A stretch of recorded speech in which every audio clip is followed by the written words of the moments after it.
Те, кто вышел на дорогу, двигается по ней. Те, кто в лесу, двигаются по лесу им навстречу. Пошуки 10гадовага Максима Мархалюка у Беловежской пушчы працягваюцца 11-й дзень. Яго шукаюць выратавальнікі, міліцыя, военные, мясцовыя жыхары і валанцёры. Дапамога не ведае адлегласці. У аграгарадок Новы двор, дзе жыве сям'я Максима і дзе зараз размяшчаецца пошукавы штаб. Людзі з'язджаюцца з усёй краіны. Актыўна далучаюцца і берасцейцы. Па даных пошукава-выратавальнага атрада «Ангел», толькі ў мінулыя выхадныя у пошуках удзельнічалі каля 500 чалавек з Брэсцкай вобласці. Люди садились в машины и ехали шукать хлопчика просто по заклику сердца. Ситуация такая неоднозначно может с каждым случиться. Вот как-то так собрались. И на субботу был объявлен такой масштабный сбор по стране. Как-то решили так съездить. Чем больше людей, тем больше площадь можно захватить леса. В пятницу позвонил знакомый, машина собиралась, места были свободные.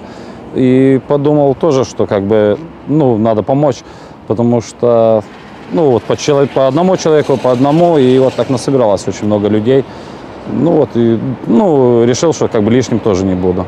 Лишних ног и лишних вачей на месцы пошукаў сапраўды няма. Метр за метром, шчыльным ланцугом люди проходят лес, шукаюць хотя бы малейшие следы хлопчука, готовые не покидать пошукаў нават уначы. Было желание, даже мы предлагали, если можно было, еще позже ходили бы, да.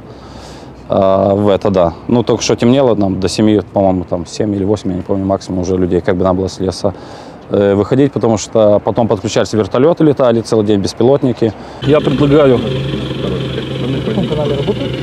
наверное, отработать это место, куда уводила собака до этой гравейки. На дапамогу гродзенским выратавальнікам у пошуках Максима отправились и супрацоўнікі МНС Брэсцкай вобласти. С 22 сентября в зону поиска были направлены 24 спасателя из подразделений области. Это пожарный аварийно-спасательный отряд, а также город Каменец и город Пружаны.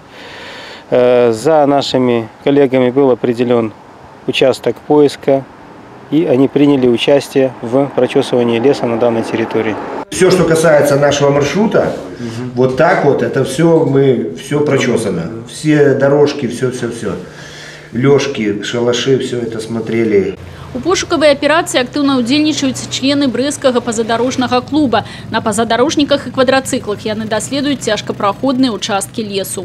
Мы это делали первый раз. Мы проверяли, ездили по дорогам, проверяли откосы под мостами, все трубы, которые пролегали под дорогами, где можно было укрыться. Наш внедорожный клуб «Цитадель», естественно, ребята имеют опыт прохождения сложных участков дорог.